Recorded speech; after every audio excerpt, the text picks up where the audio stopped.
ప్రజాస్వామ్యం కూని కూని అంటారు, ఎట్లా చేస్తారు నాది? టీఏఎస్ఐ ఏం చేస్తాడంటే నువ్వు దెబ్బలు తిని నువ్వు స్టేషన్కి పోతే నీ మీదనే కేసు పెట్టి రిమాండ్ పంపిస్తారు. దీన్ని ప్రజాస్వామ్యాన్ని పట్టపగులు బాగా మళ్ళీ పట్టపగులే పెద్ద పెద్ద మెర్క్యూరీ లైట్లు వేసి వివస్త్రణ చేసి 10 మంది కలిసి మానభంగం చేసేట్టుంటుందో నాగరాజు మీద కేసు పెట్టినప్పుడు అన్యాయం జరిగినప్పుడు ఇతనే కాలుతాడు, ఇతనే ఉంటుందన్న. తమాషకైనా రాయలసీమ సమరసింహారెడ్డి అను, అతను రాయలసీమ సింహం. చెన్నకేశవరెడ్డి అను.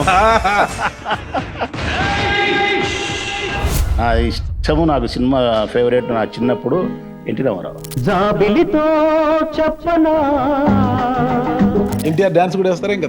లేదు లేదా? ఎన్టీఆర్ డైలాగులు కావాల్సింటే చెప్పుకుంటాడు, ఒక నీవు లేనప్పుడు వాకిల్ వేసుకో. నాకు కూడా చెప్పిన ఇప్పుడు చెప్పలేదు. మనం ఎదురు పోయినా మనకే నష్టం, ఆయన మనకి ఎదురు వచ్చినా మనకే నష్టం.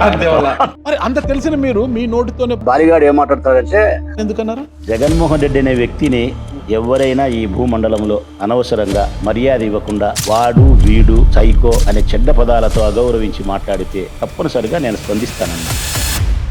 మిమ్మల్ని కాదని గ్రూప్ పాలిటిక్స్ చేసే అంత ధైర్యము రమేష్ యాదవ్ ఉందా? ఉందన్న. పార్టీలో చేసేదే ఉంది, 4 కౌన్సిలర్లు కలిసేటప్పుడు ప్రజాస్వామ్యం 4 ధర్మపదం 8 పదాల మీద నడిచేటప్పుడు ఏముంది, 4 సరిపోయిన వాళ్ళు ఉంటే 8 మంది కలిసి ఒక గ్రూప్ రాజకీయాలు చేస్తారు. అది అప్పుడే మీరే అంటున్నా, ఈ రోజు అంటే పవర్ లేదు మీకు. పవర్ లో ఉన్నప్పుడు మీరు సింహము. పవర్లో లేనప్పుడే సింహం ఉన్నా, ఎప్పుడైనా మతికి పెట్టుకోను. పవర్లో ఉండేటప్పుడు కాదు, అందరూ మగోళ్ళే, అందరూ పాలేగాళ్ళే. అంటే జగన్ దగ్గర పోతారు. ఇప్పుడు నీకు ఫ్యామిలీ ముఖ్యమా, జగన్ ముఖ్యమా అంటే ఏమంటారు మీరు? నువ్వు మళ్ళీ ఇలా మళ్ళీ పప్పులో కాలు వేసినావు చూడు. వంకాయలో కూడా కాదు, పప్పులు వేసినావు కాలు. మళ్ళీ అది ఏ పప్పు చెప్తే బాగుంటుంది. మెంతి పప్పులు వేసినావు. రాచమల్లు భైరవకొండారెడ్డి మా అబ్బా చాలా పెద్ద ధనవంతుడు, పెద్ద భూస్వామి. మరి నీ చిరిగిపోయిన ఇక్కడ ఎందుకు వేసుకున్నారు? ఇప్పుడు మళ్ళీ ఇక్కడ కూడా మీరు పప్పులో కాలేసినారు. మళ్ళీ ఒక్కసారి సాంబార్ లేదు, నువ్వు పొరపాటు పడ్డా. నువ్వు సబ్జెక్ట్ సరైన అవగాహన రాలేను. చాలా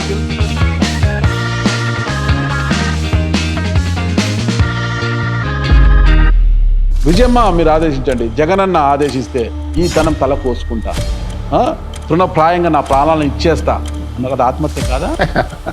ఎంత అమాయకుని నాగరాజు నువ్వు. నేను అమాయకునేనా? రాజకీయ నాయకుడు చెప్తా చూడు. ప్రేమ, నీ పైన నాకు ప్రేమ ఉంది. ప్రేమకు నిర్వచనం ఏంది నాగరాజు చెప్పు. ఐ లవ్ యూ నాగరాజు అంట. ఏంది ఐ లవ్ యూ అంటే చెప్పు చూద్దాం. ధర్మరాజుకు సోదరుడు మీరు కజిన్ బ్రదర్, గత జన్మలో కజిన్ కరెక్ట్. అప్పుడు ఆ సైడ్ ఉన్నావు, సైనికునిగా ఉన్నావు, గుర్తొస్తుంది. సైనికుడిగా మీ సైనికుడిగా నేను ఉన్నాను. ఇప్పుడే నాకు గత జన్మ నాకు కూడా వస్తున్నాయి. అరే గమ్మన్నా అంత తక్కువ తీసుకుంటారా మీరు? ఎవరో నీకు చెప్పినారా 10 నిమిషాలు తీసుకుంటారు మగోడు? ఎవడన్నా చెప్పినాడా నీకు? రాజకీయ నాయకుడు 10 నిమిషాలు తీసుకుని వస్తుంది. తీసుకునేది కాదబ్బా, తీసుకునే 10 పైసలు తీసుకుంటా అని చెప్పిన మగోని ఎప్పుడైనా నువ్వు చూసింది ఆ వాటనా? ప్రెస్ ముందర చెప్పిన మగోన్ని చెప్పినాడంటే పవర్ఫుల్ మగోడే. కాదన్నా మీరు పవర్ఫుల్ మగోడే. నేను అల్లే ఆ మాట. నువ్వు అంటారా మళ్ళీ కేసు పెడతారు నీ మీద వాళ్ళు.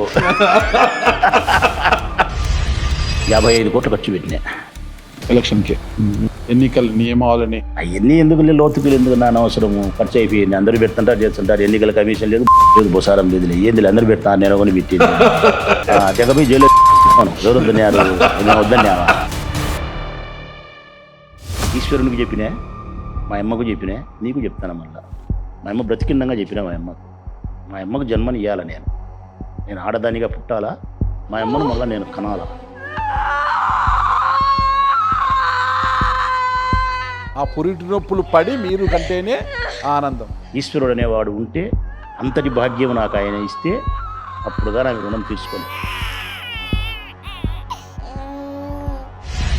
ఉమ్మడి కడప జిల్లా అంటే వైఎస్ఆర్ కుటుంబానికి ఒక కంచుకోట లాంటిది. ఇక్కడికి ఎవరైనా చొరబడాలంటే చాలా కష్టమైన అనమాట. అలాంటిది 2024 ఎన్నికల్లో ఓటను మొత్తం బద్దలు కొట్టేశారు.